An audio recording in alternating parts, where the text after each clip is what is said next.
After a 6-month hiatus, a new official Hell of a Boss episode was released, and if you somehow didn't catch it from the title or the thumbnail, me being less than pleased would be an understatement. And before all the Hell of a Boss fans flame me for my opinion, at least give me a chance to explain myself so that you can flame me and point out the flaws in my logic instead of just the former. But before we get to my criticisms, let's just go through a summary of what happened in the new episode. A young Stolas wakes up vicariously excited that today is his birthday, but not because he gets presents or anything, no. Stolas is excited because today is the day his father will tell him what his purpose is in life. Stolas meets up with his father, whose name is never said in the episode, but if you go to the Hasbin Hotel wiki, God help you, his name is apparently Paimon. Anyways, Paimon gives Stolas his magic book and tells Stolas that he has been betrothed to Stella, which triggers the child and he starts to cry. Paimon finds the crying to be annoying and brings Stolas to the circus to cheer him up. Stolas doesn't enjoy the circus at all until... oh boy. A young Blitzo and Fizzarolli start to perform, and Blitzo he's quite bad. Stolas, however, is enamored and Paimon takes notice. Paimon finds Blitzo's dad, whose name is also never said, but according to Wiki, his name is Cash Buxo. Well, Paimon strikes a deal with Cash Buxo so he can buy Blitzo for a day. Cash agrees, but Blitzo himself is hesitant, but ultimately doesn't have a choice. Paimon leaves the children to play back at Stolas' palace, but little does he know that Cash ordered Blitzo to rob the palace while he's inside. Blitzo convinces Stolas to help him rob the palace by tricking Stolas into thinking it's a game, and they do just that. We go through a montage, the children sit by a tree and talk about their ambitions and future, and we cut to 25 years later. Adult Stolas is miserable, only being happy seeing his daughter. The only other person in his mansion is Stella, the wife he is now married to, and is doing the same thing she has been doing the whole series. Stolas looks in the newspaper and sees Stella is throwing a party in celebration of them not being divorced yet. The party happens and Stella continues to do the thing Stella does, and Stolas' guards report to him carrying Blitzo, who is trying to break into Stolas' room. Stolas takes Blitzo to his room and begins to tease him, implying that Blitzo is trying to do something that belongs on the hub. Blitzo plays along to distract Stolas so he can get to Stolas' book, and Stolas, having no one ever give him any romantic affection, is panicked, confused, and slowly becoming more degenerate. After some questionably consensual foreplay, Stolas becomes smitten with Blitz, and Blitz's mission to steal the book is successful, overlapping with some of the pilot episode. We get another fast forward to where the show left off, and Stolas is depressed, and just like any emo heartbroken furry would do, begins to sing. Stella, being as annoyed with this singing as I was, confronts Stolas and begins to do the same thing that she has always done ever since she was introduced in the show. The two argue for a while and Stolas divorces her and kicks her out of the mansion. The episode ends with Stolas lying on the balcony, continuing to be depressed. When I finished this episode, the first thing that popped into my mind was 2 words. That's it? It's amazing how you can have a 20-minute episode where nearly nothing happens and it can still be praised by the fanbase for being one of the best episodes. Maybe it's because the whole showing younger versions of characters thing that a lot of shows and video games do has never interested me. Maybe it's because I'm not obsessed with shipping characters. Or maybe I just missed something, but almost nothing of value happens in the episode. Everything presented is stuff we already know. Now, one could say, well, we didn't know that Stolas and Blitz knew each other as kids. Okay, that is true, but what difference does it make? Like, think about it, how does knowing that Stolas and Blitz played together one time change anything? That's practically the entire rule of thumb for anything new presented in this episode. Stolas having an uncaring father, finding out Stolas was betrothed to Stella, seeing Stolas get his book, showing how unhappy Stolas was before meeting Blitz, none of it really changes anything.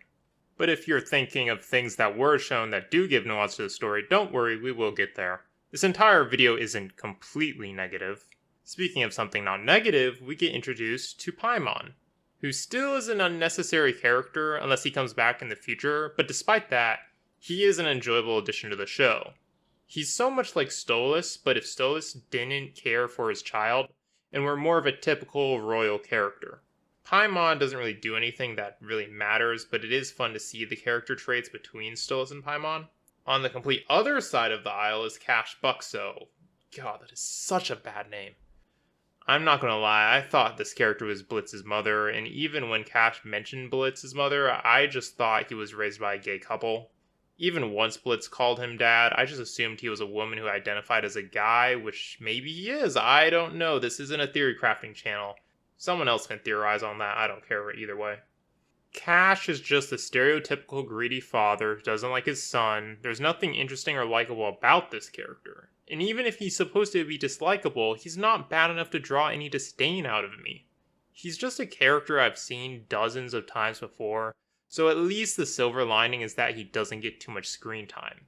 As for our recurring characters, around half the episode is when the main cast are children. Stolas is just the typical rich British nerd child who doesn't have any friends and is led around by Blitz the entire time. And Blitz is a far more optimistic version of himself who isn't constantly shouting profanities and making innuendos, which is long overdue experience for the audience. We get a little bit of foreshadowing of his murderous nature with a scene where he pretends ketchup is blood and thinks blood is cool, which is just such a lazy way to foreshadow his character. A child who has an unhealthy obsession with blood turns out to be a murderer. Wow, who'd have thunk? We do get an interesting scene where he talks about his future, where he wants to run a circus and be a famous clown, which is exactly what Fizzarolli got instead of him, so that's a part of the reason why he hates him so much when he grows up, which was well done. Something that is said that gives more depth to the character while explaining why he acts a certain way in the future. That's great. I just wish we could have seen more of that. There's also Fizzarolli, which you would think would be one of the more interesting characters since we know so little about him, but he does nothing but show that he's a talented clown, which is something we already knew. There is a scene where they're playing, and Blitzo mentions pirates and Fizzarolli is quickly offended by the mention of them. Is Fizzarolli scared of pirates or something? Is there an inside joke I'm missing? It just seems really random, but it still drew my attention, which is something that was severely lacking in the entire episode, so I'm not mad about it. Those are all the child characters, so that leaves one last character from the show who makes a reappearance, and that special, oh so well developed character is Stella. Stella has always been a one-note character with little motivation for what she does, and no backstory. This episode would have been perfect for showing why she turned out the way she did, and what Stolas did to make her hate him so much, but nope. Turns out she's been this way since she was a kid, and when questioned by Stolas about why she does what she does, she just says that she loves to torture him. Wow, what nuanced writing. It's almost as if they want the audience to hate her or something. There's this really weird scene when she's arguing with Stolas, and she tries to slap him, and it like zooms in on her hand like it's a really big deal, and Stolas just casually catches her hand before she makes contact. I think they are trying to emphasize that physical abuse is super duper bad, which yeah, okay, it is, but do you really need to emphasize it so much? If you really wanted to have the slap make an impact on the audience, it should have had an impact on Stolas. Imagine if the slap hit him and it gave him a bloody nose or knocked him to the ground, and that's why he finally retaliates against Stella and gives his whole speech. There has to be some acknowledgement of what she was about to do since it's meant to catch the viewer's attention, but nothing comes of it, and the viewer is just left confused as to why it happened in the first place. I can't help but feel this was being animated during the Johnny Depp versus Amber Heard hearings, and this was their subtle show of support for Johnny Depp, which I agree with, but it's usually for the best to keep your own political beliefs out of your show, as we have seen before. Oh, and you three are so superior to us just because we want some selfish, greedy, authoritarian capitalist to keel over dead! You may have disagreed with me on a couple of my opinions by now, and if you did, please explain why in the comments section. The point of the video isn't about bashing the show, it's about pointing out flaws the show has and hopefully sparking some calm, intellectual debates where both parties respect one another and different outlooks are explored. Anyway. What we don't disagree on, though, is that this episode is a plot-focused episode. Knowing that, I didn't expect as much comedy in this episode, but when you know it, less than a minute in, we have our first joke, and the punchline is an intimidating regal character swearing. Ah, there is my little, which son is this one? There's so fucking many. Stolas, your highness. Okay, the first joke was barely a joke, but maybe next time. Oh, that's an ugly noise, son. Here, how about you cease this bitch crying? Okay, I'm a reasonable person. Just because something happened twice in a row, barely a minute later, doesn't mean that it will happen again. Is there a spot that's close to the front, but also far enough that I don't have to smell the pool? See, I was right. That was funny. Maybe not that funny, but that got a giggle out of me. That was great. No! Everyone's favorite thing about circus shit, the motherfucking clowns! Okay, the swearing wasn't necessary, but the joke was still pretty good. A subtle visual gag. You know, now that I'm looking through the footage, maybe I was being over cynical. No, the other one. Blitzo? Correct. How much? Well, he's my son, so... how much you got in your pocket? A wadded up 5 and a slim fit condom. Yeah, that's plenty. Done. Something wrong? This may have been a problem with the show ever since its inception, but all the scenes I listed happened within just about the first 5 minutes of the episode. If I never found the show funny, I would have never kept on watching it, but after hearing so much swearing and R18 jokes, they lose their edge and at this point have just become annoying. As the Clown Prince of Incels once said, comedy is subjective, and I didn't find this episode to be very funny. Besides the poor joke, the balloon horses, and just the 25 years later text, no jokes really stood out to me. Like I said, this is a plot episode, but when there's nothing interesting happening in a plot episode, the comedy is the emergency crutch to fall back on, but the comedy is only slightly less mundane than the events that happen in the episode. Alright, that was pretty harsh, so let's give the episode some praise. Notice how I titled the video using the word irritating and not any severe words like bad, terrible, horrible, horrendous, etc. Well, there is a reason for that, since there are good aspects. Like I said earlier, Paimon was a good addition to the episode, so we don't have to go over that again. I also noticed that the animation teams got way more creative with the transitions throughout the episode, which really shows that they are trying to make the show more innovative, which I love to see. I really think the episode's true highlight, though, was the scene where we see adult Stolas get seduced by Splitzo. I know that's a pretty odd choice, but there is some meaning to this scene that might have passed over some viewers' heads. When we flash forward 25 years, the first thing we see Stolas do is groan in agony and take antidepressants. Then throughout the party, you would think someone so openly flirtatious would be doing just that at a party, but he isn't. He's just being a wallflower, not interacting with any guests and trying to get drunk. I'm almost positive the reason he spares Blitzo when he's caught is that he remembers him from his childhood, which were much better days for Stolas. Seeing Blitzo again is nostalgic and a remnant from a phase of his life when he was happy. When they are in the bedroom together, Stolas does light teasing, but isn't actually serious about anything he says. But since Blitzo thinks he is serious, he takes it to the extreme and treats Stolas with the amount of attention that Stolas more than likely never has received since his dad doesn't care about him, his daughter acts like a My Chemical Romance fan, and Stella mentally tortures him constantly. Blitzo is giving Stolas positive attention, which is something he's never had, and just like a deprived teenager who's never been loved by anyone, very quickly attaches onto Blitzo despite knowing nearly nothing about him and becoming besotted. This is why Stolas isn't really a good matchup. They don't really know anything about each other, on a deep emotional level. I doubt the show will completely axe Stolas, but it's acknowledging the toxicity and flaws in their relationship. This is the main takeaway of the episode, but the viewer certainly has to analyze the bedroom scene to notice it, which is nice because it's subtle, but if you don't notice this aspect of the episode, that leaves the episode with very little to take away from it. This is what kept the episode from being worse than the Cherub episode for me, but at the end of the day, I think the reason I deemed this episode so annoying was something was in the back of my mind the whole episode. Something that was never shown or said in the episode itself. Something that gives context to why this episode was even released. For those of you who don't know, the Season 1 finale to Hell of a Boss was supposed to come out before this episode and supposedly has been fully animated and edited and is ready to be released, and has been for months now. But the Hell of a Boss team ran into unknown legal trouble and is legally not allowed to release it. This is why this episode was released. This episode's purpose was to let the fanbase know that production for Hell of a Boss is still moving forward.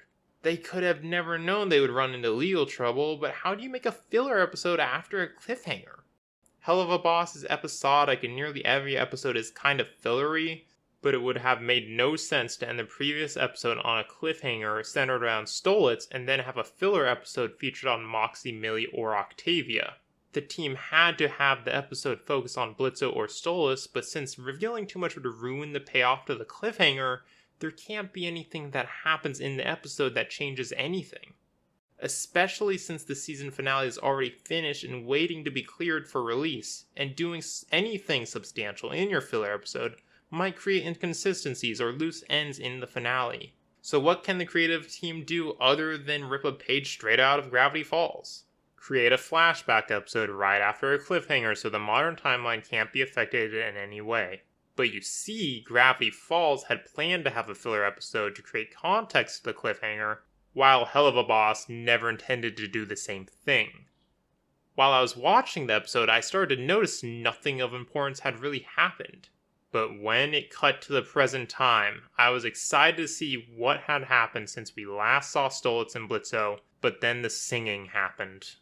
It was at that exact moment when I realized exactly what this episode's purpose was. Why it's a flashback episode, why you have the drawn-out and narratively pointless mansion robbing montage, the showcase of how much being engaged to Stella sucks, even though anyone who's been paying attention would already know that. Why we get an appreciated but unnecessary scene showing how the Stolitz relationship started. Why there was that random musical number that obviously had less effort than all the other musical numbers in the show. Why we got the argument between Stolitz and Stella that explains something that we had just learned about earlier in the same episode. And the only thing the Goetia family wanted from our marriage is already 17, so it's over. I'm done. Wonderful. Also, son, you are destined to sire a precautionary addition to the Goetia family, so you are now engaged. Congratulations. Isn't she charming? Filler episodes are entries in a generally continuous serial that are unrelated to the main plot, don't significantly alter the relations between the characters, and generally serve only to take up space. That is exactly what this episode was, and it's all because of forces out of the creative team's control. All this criticism isn't meant for the creators of the show. There is a very little they could have done trying to create something meaningful after such a sad end to the previous episode, while simultaneously not trying to ruin the finale that's already been finished. But despite all this, there is seemingly nothing but praise for this episode, which is why I made this video. Is there something I missed? Am I overanalyzing? Or am I in the wrong? You tell me in the comments. I am legitimately asking. But whether it's knowing this episode was not supposed to be made or released this early, the episode itself, or the sense of alienation I get from seeing it garner so much praise, this episode is without a doubt irritating. Now for you loveless CinemaSins fans out there, it's time for Nitpicks. The intimidating entrance only for the character to be casual and unintimidating has been overdone. The owl boy. Isn't he an owl too? But Father told me, today is the day I am old enough to know my purpose and responsibility. Despite the opening premise being Stolitz learning what he does and what his responsibilities are, the answer is very vague and the audience somehow knows less than the underdeveloped owl does. Is there a spot that's close to the front, but also far enough that I don't have to smell the pool? Pretty sure you can't smell through a mirror. This gyration Fizzaroli does makes me uncomfortable. I liked his broken horse stroke. It was funny. Their legs do stop working when they eat too much sugar. It's called laminitis. I don't know if it's the delivery or the fact that Stoltz even knows this, but for some reason this line does not fit at all. What a show! That was real great. Paimon was legitimately enjoying the show, so if it's a sarcastic remark, then whoever wrote this line didn't work with whoever decided to animate Paimon enjoying himself, or whoever told the voice actor to make who noises. And this is my book on plants and herbs. Herbs.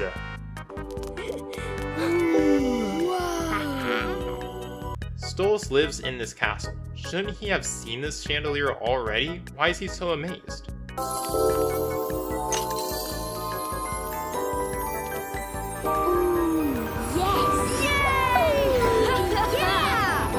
What are they cheering over? They're literally just standing under a chandelier.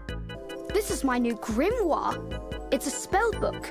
I have to learn it so that I can access the living world. And despite that, we have never seen Stolas go to the human world except for one episode where he very clearly did not need his grimoire to do so.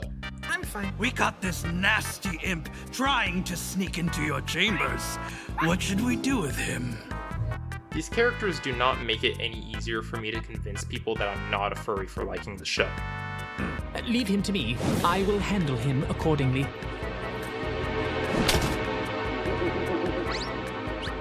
Follow me, imp.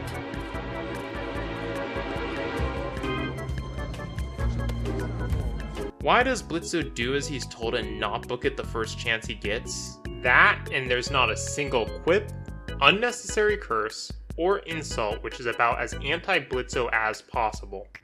And if you're saying the reason he didn't run is that he is still trying to get to Stolas' room so that he can get the book, there is no way for him to know that's where they are going. For all he knows, Stolas could be leading him to a torture dungeon, especially with the way Stolas implied he will handle him. That balloon horse scene still is pretty funny though.